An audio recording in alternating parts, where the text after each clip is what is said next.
एक सज्जन पुरुष रहते थे तो उनके घर के सामने एक स्वर्णकार का मकान था। वो अपने मकान में ही दुकान रखे हुए था स्वर्णकार की, तो उसका बहुत बेईमानी का स्वरूप था। और वो उनके पास जब रात्रि में गश्त देते आते तो दो सरकारी कर्मचारी उन्हीं के पास बैठते, खाते पीते, रात में वहीं शयन करते। अब उनको धीरे धीरे मित्रता हो गई, राज कर्मचारियों को पूरा पता चला कौन से बॉक्स में कहाँ क्या रहता है कैसे। अब उनका मन खराब हुआ राज कर्मचारियों का कि अगर इसकी हत्या कर दी जाए तो इसका इतना धन, तो उन्होंने ऐसा कर दिया। और वो बॉक्स लेकर निकल रहे थे कि वो अच्छा आदमी जो सामने रहता था मकान में, उसने देखा तो उनका इसका मतलब है तुम कुछ गड़बड़ करके आ रहे हो। तो उनका देखो हम तुम्हें बॉक्स में जितना है इसका आधा दे देंगे, चुपचाप अपने घर वापस चले जाओ, हम लोग भी चुप चले जाएंगे, इस सुबह आके हम सब बना लेंगे। तो उसने कहा ऐसा नहीं होने देंगे, हम हल्ला मचाते हैं। उसने हल्ला मचा दिया और राजकीय कर्मचारी उनको गणित सब पक्की होती है, और जो ही हल्ला मचाए सोई उन्होंने पकड़ लिया उसको और बॉस को उसके नजदीक रख दिया और कहा हमें पता है तू मार के आ रहा है और बचने के लिए नाटक कर रहा है। तो अब पूरी समाज में ये बात फैला दी कि इसने स्वर्णकार को मारा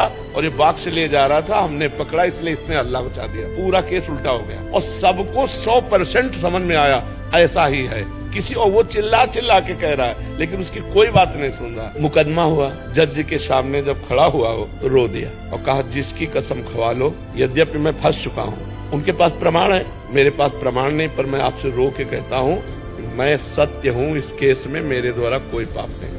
जज ने कहा कि ठीक है, इसका हम प्रमाण निकलवा लेंगे।